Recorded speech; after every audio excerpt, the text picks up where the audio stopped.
नमस्कार दोस्तों, आप सभी का स्वागत है इनोवेटिव ज्योतिष में। आज मैं आपको फलित से रिलेटेड बहुत ही इम्पोर्टेंट प्रश्नों के जवाब दूंगा, जो कि मैंने अपने गुरु से किए और मेरे गुरु ने जो भी मुझे उन प्रश्नों के जवाब बताए, उनको मैंने क्लासिक से इसके बाद टैली किया और वो सभी मैं आपके सामने वन बाय वन लेकर आऊंगा, क्योंकि हजारों सवाल हैं तो उसमें कुछ समय लगेगा। बहुत सारे चाहने वालों ने कमेंट किए कि आपके गुरु ने कहा और आपने मान लिया। नहीं, ऐसा नहीं है। मैं भी लगातार पढ़ता रहता हूँ और मुझे 40 साल हो गए हैं, तो मेरा अध्ययन भी काफ़ी कोई कम नहीं है। तो मैंने उन सब चीज़ों को क्लासिक्स में देखा। आपको यदि किसी को रेफ़रेंस चाहिए, तो मेरे नंबर पर आप व्हाट्सएप मैसेज करेंगे, तो मैं उनका क्लासिक्स का रेफ़रेंस भी हर सूत्र के लिए आपको बता दूँगा। दूसरी बात यह है कि आप में से जो भी लोग फ्री ऑफ कॉस्ट एस्ट्रोलॉजी सीखना चाहते हैं, तो ये मेरा चैनल है इनोवेटिव ज्योतिष, आपको दिखाई दे रहा होगा। आप गूगल पर भी डालेंगे इनोवेटिव ज्योतिष बाय डॉक्टर महेश जोशी, तो मेरा आपका चैनल आपको दिख जाएगा। उसको आप सब्सक्राइब कर लें और उसके अंदर 2 प्लेलिस्ट अवेलेबल है। उन प्लेलिस्ट को आप देख लें, आप पूरी तरीके से सीख जाएँगे। वहाँ पर प्लेलिस्ट होती है, उसको क्लिक करेंगे तो उसके अंदर 2 प्लेलिस्ट हैं, वो आपको पाराशर ज्योतिष में जो भी बेसिक कंसेप्ट है वो सारे सिखा देंगे। एक अलंकार का कोर्स है और दूसरा यहाँ पर आचार्य का कोर्स है। दोनों में मिलके करीब 300 वीडियो है। आपको किसी भी इंस्टीट्यूट में जाने की जरूरत नहीं है, कहीं भी जाने की जरूरत नहीं है। उनसे बहुत बेहतर तरीके से इसके अंदर बताया गया है और आप बार बार भी देख सकते हैं। यदि आपको कोई चीज समझ में नहीं आती है, आपको किसी भी प्रश्न का जवाब चाहिए, कोई भी टॉपिक चाहिए, आपको कोई भी कंसेप्ट कहीं पर आया, आप चाहते हो कि उस कंसेप्ट को आप ढूंढ पाए हैं, आपको सपोज देखना है, आपको रेट्रोगेशन ऑफ प्लेनेट देखना है, आपको नहीं समझ में आ रहा, प्लेनेटरी वॉर देखना है, कंबशन में क्या होता है, इस तरीके से केंद्र त्रिकोण राजयोग क्या होता है, तो ऐसे कोई भी प्रश्न आपके दिमाग में आते हैं, आपको खर प्लेनेट क्या होता है, 22 द्रष्टकोण प्लेनेट क्या होता है, आप डालिएगा मेरे इस चैनल पर, आपको हर एक प्रश्न का जवाब मिलेगा। अब ढूंढना फिर आपका काम होगा, मगर ये दोनों प्लेलिस्ट आप देखोगे तो पूरी तरीके से सीख पाओगे। आज के वीडियो का मैं सिलसिला आगे शुरू करता हूं। फिर से आप सभी लोगों का स्वागत है और मेरे चैनल से जुड़े रहने के लिए आपका बहुत बहुत धन्यवाद है। हम यहाँ पर बात करने वाले हैं, अभी आज बहुत ही सटीक सूत्रों की बात करेंगे। अब ध्यान से समझिएगा। इस वीडियो को मैं यहाँ पर प्रेजेंटेशन के साथ बना रहा हूँ, क्योंकि इसके अंदर बहुत सारी चीजें हैं जो मैं आपको लाइव एक्सप्लेन करने की यहाँ पर कोशिश करूंगा। इस तरीके की चीजें आप सीखेंगे जो कि हम जनरली लंबे समय तक जब एस्ट्रोलॉजी करते हैं तो उन चीजों को भूल जाते हैं। देखिए, ये प्रश्न है आपका। जनरली कोई भी ग्रह की दशा और अंतर्दशा होती है, तो हम ऐसा तो मानकर चलते हैं कि ये इन इन ग्रहों के रिजल्ट देगा, मगर हम ऐसा कभी नहीं मानकर चलते कि इन ग्रहों के ये खराब रिजल्ट देगा। जिन ग्रहों से, जिन हाउसेस से, जिन भावों से उस प्लेनेट का कोई भी डायरेक्टली लेना देना नहीं है, उन प्लेनेट्स के भी वो बुरे परिणाम देता है। देखिए क्या है, यह है कि यदि किन ग्रहों की दशा अंतर्दशा में किन किन भावों का नाश होगा, कि किसी भी ग्रह की दशा और अंतर्दशा आई तो वो किन किन भावों का नाश होगा। इस संबंध में जो प्रश्न है, सबसे पहले वो है कि भावेश के अधिशत्रु ग्रह की दशा अंतर्दशा में क्या होता है। आपका भावेश है किसी भी भाव का, 12 भाव है आपकी कुंडली के अंदर, तो 12 भावों के भावेश होंगे सर्टेनली। जो दशा जिस ग्रह की चल रही होगी उसमें कोई कोई ग्रह डेफिनेटली किसी भी भावेश का अतिशत्रु हो जाएगा। अतिशत्रु क्या होता है? एक आपकी नेचुरल फ्रेंडशिप होती है, नैसर्गिक मित्रता होती है, एक आपकी टेम्परेरी और तात्कालिक मित्रता होती है। अति शत्रु ग्रह वो होता है जो का आपका नैसर्गिक भी शत्रु हो और तात्कालिक भी शत्रु हो। यदि आप इस चीज को देखना चाहते हो तो यहाँ पर आपको जो मेरी ये अलंकार वाली लिस्ट है, इसके अंदर आपको अति शत्रु से रिलेटेड वीडियोस मिल जाएंगे। आप जाओगे इसके अंदर तो आपको यहाँ पर आप जाओगे, पंचदा मैत्री का आपको इसमें ऐड आ रहा है, इसलिए मैं इसको नहीं चला रहा हूं। पंचदा मैत्री का आप वीडियो देख लेना, इस लिस्ट के अंदर बीवीबी अलंकार कोर्स में पंचदा मैत्री में आपको पता चल जाएगा कि किस तरीके से हम पंचदा मैत्री निकालते हैं। तो इस कंसेप्ट को समझना जरूरी है, इसलिए मैं बता रहा हूं ये चीज कि भावेश के अति शत्रु ग्रह की दशा अंतर्दशा में क्या होगा। जो ग्रह भावेश का अति शत्रु है, उस अति शत्रु ग्रह की दशा अंतर्दशा में उस भाव का नाश होगा। अब उस भाव का नाश होगा, इसको हम समझते हैं थोड़ा कंसेप्ट को। थोड़ा कॉम्प्लिकेटेड है। देखिए, धैर्य रखिएगा और समझ के जाइएगा। इसमें आपको समझ में सब कुछ आएगा, मगर मेरा वीडियो स्लो हो सकता है। तो जो लोग ज्ञानी ध्यानी हैं उन्हें लगेगा, वो बोर होने लग जाते हैं। बहुत सारे व्यूअर्स बहुत जल्दी कमेंट करते हैं कि आप बहुत ज्यादा बार रिपीट करते हो चीजों को, बेमतलब की बातें बहुत बोलते हो जो कि यूजफुल नहीं होती। मगर मुझे लगता है जो भी बताना जरूरी है वो मैं बताता हूँ। उसमें हो सकता है कुछ यूजफुल ना भी हो, क्योंकि मेरा कोई स्क्रिप्टेड तो क्लास होती नहीं है। मैं अपने क्लास के समय पर मन में जो आ रहा है वो आपको मैं बता रहा होता हूँ, और मेरा जो ऑब्जेक्टिव को आप समझेंगे तो आपको सारी चीजें समझ में आएंगी। कि मैंने एक कुंडली ले ली है एग्जाम्पल के लिए, मैं समझाने के लिए बता रहा हूँ। यहाँ पर इस जगह पर मैंने लिख दिया सैटर्न, और सैटर्न के साथ मैंने लिख दिया यहाँ पर सन। अब ये सपोज मैं एरीज लग्न की कुंडली मान लेता हूं। दिस इज एरीज लग्न कुंडली। 1 2 3 4 5। अब ध्यान से समझना, जो कंसेप्ट है वो आप में से हम में से कोई यूज नहीं करता। वो मैं आपको कंसेप्ट बता रहा हूं, और इन सभी का मैं आपको क्लासिकल आधार चाहिए तो वो भी मैं आपको दे दूंगा। कहाँ से लिए गए हैं, कई सारी बुक्स में कंसेप्ट अवेलेबल है, एक में नहीं। और मगर मैं आपको डेफिनेटली जिसे भी चाहिए, मेरा नंबर 9013798899 है। आपको यदि मेरे एस्ट्रोलॉजी कोर्सेज भी करने हैं, रिकॉर्डेड कोर्स भी लेने हैं, तो इसी नंबर पर कांटेक्ट करें। अभी मैरिज एस्ट्रोलॉजी और बर्थ टाइम रेक्टिफिकेशन के 2 कोर्सेज आ रहे हैं, उन्हें भी आप इससे कांटेक्ट करके ज्वाइन कर सकते हो। अब देखिए कॉम्बिनेशन क्या है। सैटर्न और सन है यहां पर। आपका सैटर्न और सन इस केस में अति शत्रु हो गए। अति शत्रु क्यों हो गए? क्योंकि ये दोनों आपस में एक दूसरे के शत्रु होते ही होते हैं। अब जब कोई भी प्लेनेट यदि सेम भाव में बैठ जाए, या एक दूसरे से 5वें 6ठे 7वें 8वें 9वें भाव के अंदर बैठा हो, 5वें 6ठे 7वें 8वें 9वें में, कि यदि वो प्लेनेट बैठा हो और सेम भाव में बैठा हो, वो एक दूसरे के तात्कालिक शत्रु हो जाते हैं। दूसरे तीसरे चौथे भाव में बैठे हुए प्लेनेट 10वें 11वें 12वें भाव में बैठे हुए प्लेनेट तात्कालिक मित्र होते हैं। तो यहाँ पर सूर्य क्योंकि सैटर्न, और सैटर्न क्योंकि सूर्य के साथ एक ही राशि के अंदर दोनों बैठे हुए हैं, तो एक ही राशि के अंदर बैठने की वजह से ये तात्कालिक या टेम्परेरी एनिमीज हो गए। और ये वैसे एनिमीज होते हैं तो जो आपके परमानेंट एनिमीज और टेम्परेरी एनिमीज अति शत्रु हो जाते हैं। अब यहां पर यदि शनि की दशा आएगी तो इसको 5वें भाव के खराब परिणाम मिलेंगे। देखिए कितनी अमेजिंग थिंग है। आपने कभी सोचा होगा कि शनि की दशा का 5वें भाव से क्या लेना देना है? कोई लेना देना आपको नहीं दिख रहा है। मगर ये पूरी तरीके से 5th हाउस के बहुत खराब रिजल्ट देगा। उल्टा ले लेते हैं, यदि सूर्य की दशा आ गई, तो सूर्य की दशा आ गई तो आपको 10वें और 11वें भाव के खराब परिणाम मिलेंगे, जो हम कैसे भी एक्सपेक्ट नहीं कर सकते। ये आपका सूर्य उच्च का होकर बैठा हुआ है, 5वें भाव का स्वामी है, त्रिकोण का स्वामी है, मगर स्टिल ये आपके 10वें और 11वें भाव के खराब परिणाम देगा। तो जब भी किसी भी प्लेनेट की जब दशा या अंतरदशा होती है, तो वो उस भाव के खराब परिणाम देगा, उस भाव को खराब करेगा जिसका लॉर्ड इस दशा और अंतरदशा लॉर्ड का अधिशत्रु है। तो एक कंसेप्ट मैंने एग्जांपल से समझाने की कोशिश की है, इसको फिर रिपीट कर देता हूं। भावेश के अधिशत्रु ग्रह की दशा अंतरदशा में क्या होता है? तो ग्रह भावेश का यदि अधिशत्रु हो, उस अधिशत्रु ग्रह की दशा अंतरदशा में उस भाव का नाश होता है।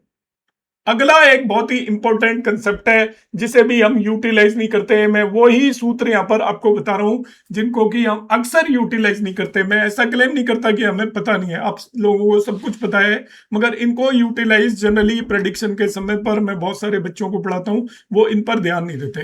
किसी ग्रह के अष्टक वर्ग में किसी भाव में शून्य बिंदु हो, शुभ बिंदु होने पर क्या होता है? यदि आपने अष्टक वर्ग देखा, किसी भी ग्रह का अष्टक वर्ग देखा, उसके अष्टक देखिए 2 तरीके के होते हैं। जनरली स्टूडेंट सर्वाष्टक वर्ग को सब कुछ मानकर चलते हैं। एक सर्वाष्टक वर्ग सभी ग्रहों के बेस पर होता है, और हर एक ग्रह का एक अष्टक वर्ग होता है जिसे भिन्नाष्टक वर्ग भी बोलते हैं। सपोज किसी ग्रह ने किसी भाव के अंदर शून्य बिंदु, या आप 1 मान लीजिए, एक भी शुभ बिंदु नहीं दिया हुआ है, या एक ही बिंदु दिया है, बहुत कम बिंदु दिए हुए हैं, तब क्या होगा? जिस ग्रह के अपने अष्टक वर्ग में किसी भी भाव में शून्य बिंदु हो, अर्थात कोई शुभ बिंदु न हो तो वह ग्रह अपनी दशा और अंतरदशा में उस ग्रह को पूरी तरीके से बर्बाद कर देता है, बिगाड़ देता है। इसको भी मैं एग्जांपल से आपको समझाता हूं।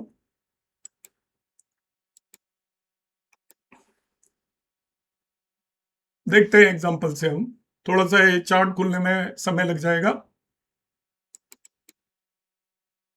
ये हमने उस तरीके के कॉम्बिनेशन लिए हैं। मैं पारासर लाइट सॉफ्टवेयर यूज कर रहा हूँ। आप एस्ट्रोसेज सॉफ्टवेयर भी यूटिलाइज करोगे, उसके अंदर भी अष्टक वर्ग दिया होता है। और नहीं मिले तो मैं आपको एक ऐप बता देता हूँ। एक ज्योतिष ऐप आता है जिसमें दिए जैसा उसका सिंबल है। ज्योतिष ऐप को आप डाउनलोड कर लें। ज्योतिष ऐप में हर एक ग्रह का आपको अष्टक वर्ग पूरा मिल जाएगा, उसका प्रस्तारक वर्ग पूरा मिल जाएगा, और ओवरऑल सर्वाष्टक वर्ग भी आपको पूरा मिल जाएगा। अब हमें क्या करना है, यहाँ पर सिंपली ये देखना है कि सपोज बृहस्पति की दशा चल रही है, आपकी जुपिटर की दशा चल रही है, तो आप क्या करिएगा। जो आपने ये तो डिसाइड कर लिया जुपिटर किन किन के परिणाम देगा, मगर किस भाव को बिल्कुल बर्बाद करेगा अपनी दशा में, वो हम यहाँ पर सीख रहे हैं। तो आप क्या करोगे, यहाँ पर मैं ऐसे ही एक कुंडली बना लेता हूँ आपको समझाने के लिए। तो जुपिटर का आप अष्टक वर्ग खोल लीजिएगा। जैसे यहाँ पर हम देखते हैं इस व्यक्ति की अभी मून की दशा चल रही है। अभी ये हालांकि मैंने अभी की कुंडली बनाई है, सपोज मार्स की दशा चल रही है। तो मैं क्या करूंगा यहाँ पर, इसके अंदर तो ये ऑप्शन है ही कैलकुलेशंस का पारासेल लाइट में, मगर अधिकतर लोगों में पारासेल लाइट नहीं होता। जो लोग आपका जे ओरा सॉफ्टवेयर यूज कर रहे हैं उसमें भी अष्टक वर्ग मिल जाएगा। और ज्योतिष ऐप मोबाइल ऐप है, वो आप डाउनलोड कर लीजिएगा। और उसमें आप प्लेनेट का भिन्नाष्टक वर्ग देखते हैं हम यहाँ पर। अब मैं भिन्नाष्टक वर्ग देखता हूँ मार्स का। मार्स का ये यहाँ पर भिन्नाष्टक वर्ग आ गया है, देखिए। ये तीसरे नंबर पर मार्स का भिन्नाष्टक वर्ग है। यहाँ पर हर राशि के आगे नंबर लिखे हुए हैं। इसमें ये 9 लग्न है, उसमें 5 नंबर है, 2 नंबर है।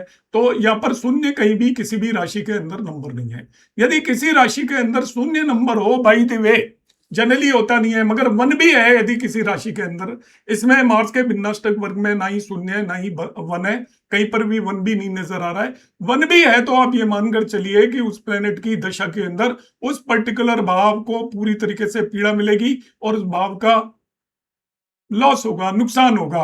हो सकता है आपकी कुंडली में कोई भी ना हो, तो आप ऑलवेज जब भी दशा को एनालिसिस करते हो तो उस पर्टिकुलर प्लेनेट का अष्टक वर्ग निकाल लीजिए, भिन्नाष्टक वर्ग निकाल लीजिएगा। सूर्य की दशा देखनी है तो सूर्य का भिन्नाष्टक वर्ग निकालेंगे। और यहाँ पर देखेंगे किसी भाव में यदि शून्य है, वन बिंदु तो नहीं मिल रहा है। यदि शून्य बिंदु मिल रहा है क्लासिक्स के हिसाब से, मगर वन भी मान सकते हैं, तो उस पर्टिकुलर भाव के रिलेटेड आपको बहुत बुरे परिणाम मिलेंगे या नहीं मिलेंगे। उस भाव का नाश हो जाएगा। आपका नाश होने का मतलब यह है कि उस भाव से रिलेटेड यदि आप परिणामों का इंतजार कर रहे हो तो वो आपको नहीं मिलने वाले हैं। अगला कॉम्बिनेशन है, यदि किसी ग्रह के अष्टक वर्ग में किसी भाव में शून्य बिंदु होने पर क्या होता है, तो मैंने बता ही दिया। शनि के अष्टक वर्ग में सपोज पंचम भाव में कोई बिंदु नहीं है तो क्या फल होगा। तो शनि की जब दशा और अंतरदशा आएगी तो पांचवें भाव को आपको कोई भी परिणाम नहीं मिलेंगे, आपको कष्ट होगा, ये मानकर चले। तो मान लीजिए शनि की महादशा है और शनि के अष्टक वर्ग में पंचम भाव में कोई शुभ बिंदु नहीं है, तो शनि की दशा और अंतरदशा में पंचम भाव से संबंधित कष्ट होना निश्चित है आपका। कुछ और लोग एक अलग अलग व्यूज है यहाँ पर, वो किस तरीके से देखे कि सिंह लग्न में आपको हम कंसीडर कर लेते हैं किसी व्यक्ति की, सपोज सिंह लग्न की कुंडली है और सिंह लग्न की कुंडली के अंदर इसको कंसेप्ट को ध्यान से समझिएगा। सपोज ये आपका एरीज लग्न की कुंडली है, यहाँ पर हम देख लेते हैं। अब एरीज लग्न की कुंडली को हम क्या किस तरीके से देखेंगे। एरीज लग्न की कुंडली के अंदर सपोज आपका 12th हाउस के अंदर मार्स की दशा चल रही है। दशा चल रही है आपकी इसके लग्नेश मार्स की, मार्स की दशा है, ध्यान से समझना। लग्नेश मार्स की दशा है एरीज लग्न की कुंडली में। इट इज द एरीज लग्न कुंडली।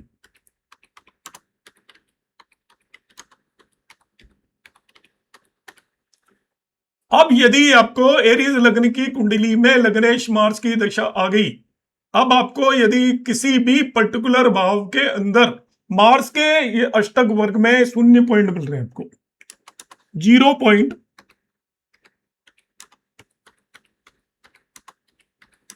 मार्स अष्टक वर्ग, लग्नेश का अष्टक वर्ग,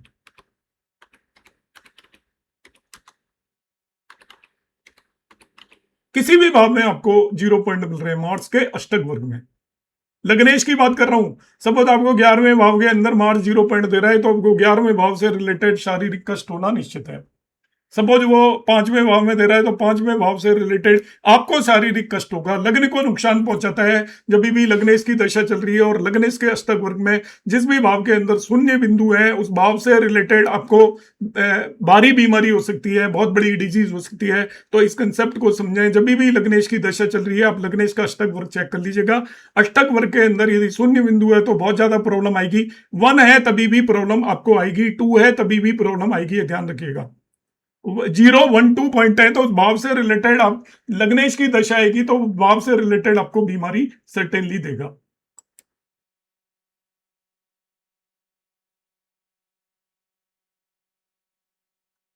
अब देखिए अन्य एक कंसेप्ट है प्रश्न कि किसी भी विचारणी आप एक पर्टिकुलर भाव के बारे में बात कर रहे हैं, पर्टिकुलर भाव की बात कर रहे हैं, सपोज आप पांचवें भाव की बात कर रहे हैं, छठे भाव की बात कर रहे हैं, तो जिस भाव का विचार कर रहे हैं उस विचारणीय भावेश के अष्टक वर्ग में जिस राशि में कोई शुभ बिंदु ना हो उस राशि में बैठा हुआ ग्रह अपनी दशा और अंतरदशा में विचारणीय भाव का नाश करेगा। ध्यान से समझना, it's a very important concept.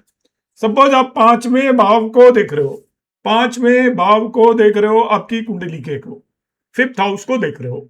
अब फिफ्थ हाउस के लॉर्ड को आप देखिए, उस लॉर्ड का अष्टक वर्ग देखिए, उस लॉर्ड के अष्टक वर्ग की जिस राशि के अंदर आपके शुभ बिंदु 0 है, यहां पर 0 लिखा हुआ है मगर आप 1 और 2 तक भी मानकर चलिए, 0 और 1, 2 तक मानकर चलिए कि आपका सपोज पांचवें भाव की आप बात कर रहे हो तो पांचवें भाव का भावेश जो भी है आपकी कुंडली में उसका अष्टक वर्ग देखिए, उसके अष्टक वर्ग के जिन भावों में 0, 1 और 2 बिंदु है उन भावों में जो प्लेनेट बैठे हैं वो अपनी दशा और अंतरदशा में उस कंसर्न भाव का नुकसान करेंगे। नहीं समझ में आया होगा, कॉम्प्लिकेटेड है सारी चीज, धैर्य रखिएगा, मैं समझाने की कोशिश करता हूं। देखिए मुझे इनके पांचवें भाव की बात करनी है, सपोज इस कुंडली में पांचवें भाव से रिलेटेड बात करनी है तो पांचवें भाव का स्वामी नंबर 1 लीजिए, वो हो गया मार्स। मार्स का अष्टक वर्ग देखिए, मार्स के अष्टक वर्ग में आप देखिए कि किन राशियों के अंदर मार्स के अष्टक वर्ग में आपके, वैसे क्लासिक्स में शून्य बिंदु लिखा हुआ है मगर हमारे एक्सपीरियंस से यह है कि कम बिंदु होने पर भी हार्म होगा, नुकसान होगा। शून्य तो भाव पूरी तरीके से खराब हो जाएगा। अब यहां पर हम देखते हैं इसके अंदर ये किसी भाव के अंदर शून्य बिंदु है क्या? शून्य तो नहीं है मगर देखिए 2 बिंदु आपके दूसरे और तीसरे भाव के अंदर आ रहे हैं और 2 बिंदु आपके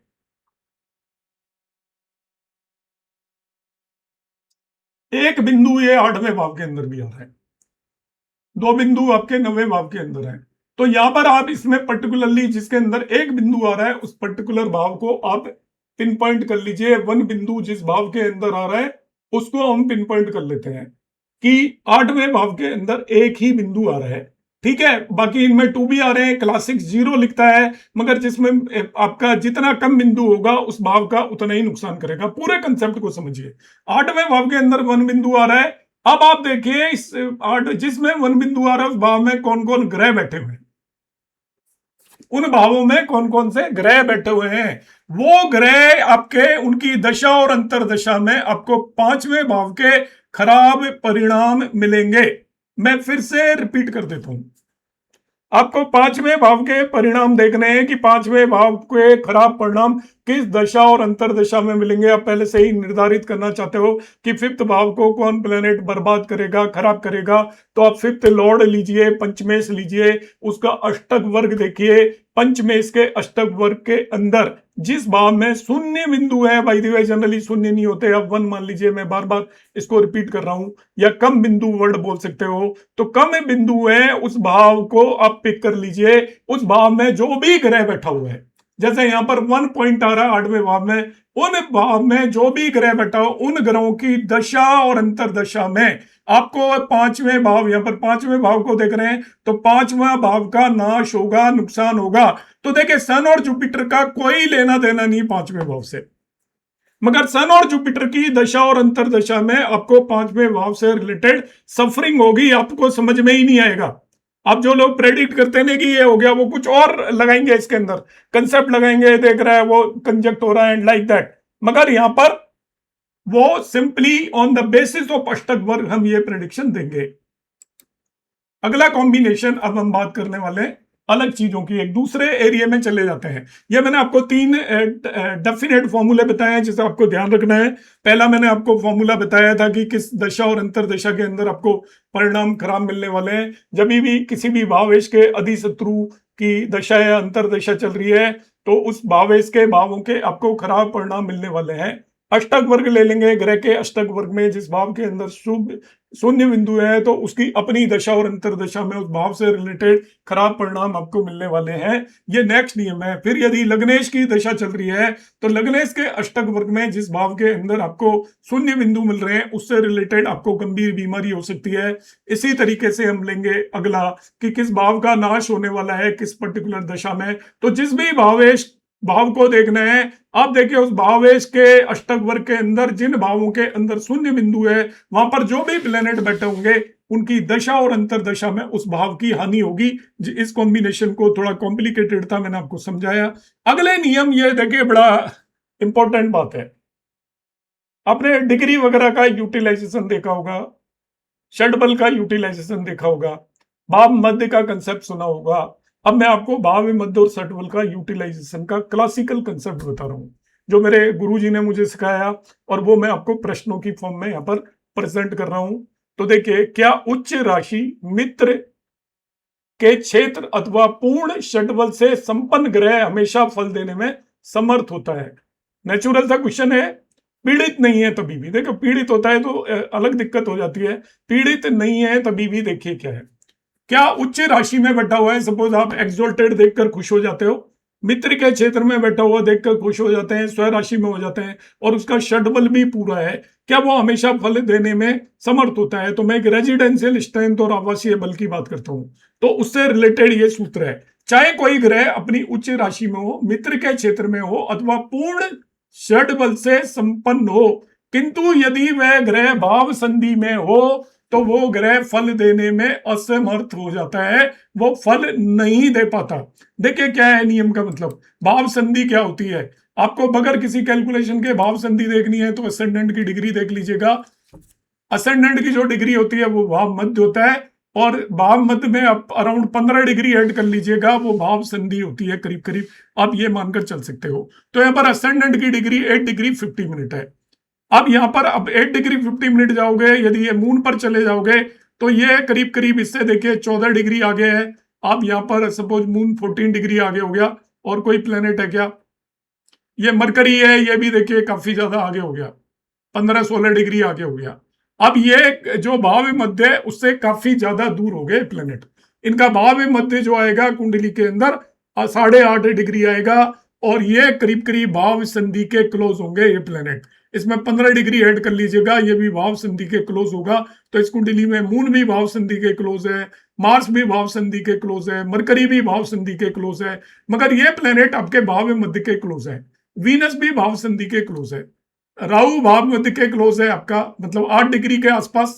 सैटर्न भी काफी दूर है ये, मगर भाव संधि के पास नहीं है। इन्हें आप भाव संधि के पास बोल सकते हो, पर्टिकुलरली मार्स को, वीनस को, क्योंकि ये आपका और भी ज्यादा आगे दूर निकल गए। तो या मरकरी तो बिल्कुल आपका भाव संधि के आसपास आएगा। भाव संधि का मैं तरीका बता रहा हूं, कोई एक्यूरेटली कैलकुलेट करने की जरूरत नहीं है। असेंडेंट की डिग्री में आप 15 डिग्री ऐड कर दीजिएगा, तो 15 डिग्री ऐड करने पर और उससे 2-3 डिग्री आगे पीछे वाले भी भाव संधि के क्लोज होंगे। और जो एग्जैक्टली भाव संधि पर होगा, ये नियम कहता है कि वो चाहे कितना ही षडबली हो, कितना ही एक्सोल्टेड हो या अपने राशि में बैठा हो, वो आपको फल नहीं दे पाएगा। यहाँ पर देखिए स्व राशि का मरकरी है, अधिकतर लोग कहेंगे थोड़ा स्ट्रॉन्ग है और इसकी दशा आएगी तो ये तो पंच महापुरुष राजयोग बना रहा है, इसीलिए तो हमारे राजयोग फेल हो जाते हैं। स्वराशि का होकर बैठा हुआ है, पंच महापुरुष राजयोग फॉर्म कर रहा है, मगर ये भाव संधि के बिल्कुल क्लोज है, ये कोई परिणाम नहीं देगा, ये नहीं देगा परिणाम अपनी दशा और अंतरदशा में।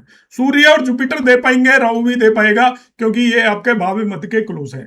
तो जो भी भाव संधि के क्लोज प्लेनेट होता है, तो क्या उच्च राशि मित्र के क्षेत्र अथवा पूर्ण षडबल से संपन्न ग्रह हमेशा फल दे समर्थ होता है? तो चाहे कोई ग्रह अपनी उच्च राशि में हो, मित्र के क्षेत्र में हो, पूर्ण षडबल से संपन्न हो, किंतु यदि वह ग्रह भाव संधि में हो तो वह फल देने में असमर्थ होता है। फर्दर फलादेश करते समय किस बात पर विचार करना चाहिए? फलादेश करते समय ग्रह के भाव संधि में होने का विचार कर लेना चाहिए।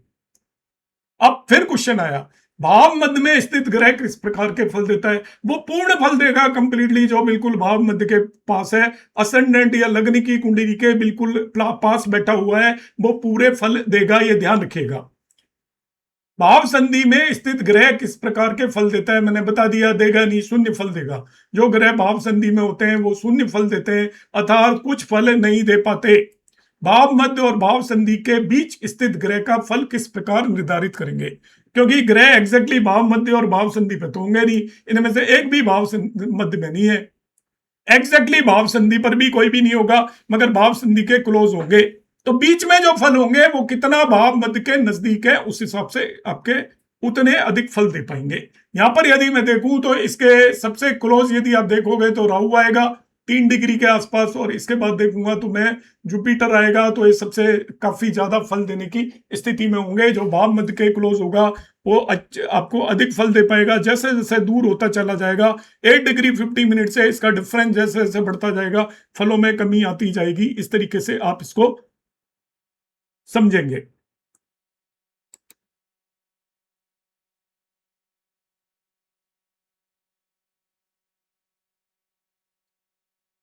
चलो, तो हम आज की क्लास को यहीं पर एंड करेंगे। मैंने दो पर्टिकुलर टॉपिक पर आज की क्लास में बात की है, जो जनरली लोगों के डाउट होते हैं कि हम किस तरीके से भाव मध्य और भाव संधि को करेंगे। यदि प्लेनेट षटबल में है तो हमें खुश नहीं हो जाना है, हमें सारी पैरामीटर्स को चेक करना है, और किन भावों को किन दशाओं में, जिन भावों से कोई लेना देना नहीं होता, उन भावों के भी आपको खराब परिणाम मिलते हैं। ऐसे हमने कुछ एक कॉम्बिनेशंस की बात की थी। नमस्कार दोस्तों, हरे कृष्णा, धन्यवाद, जय श्री कृष्ण।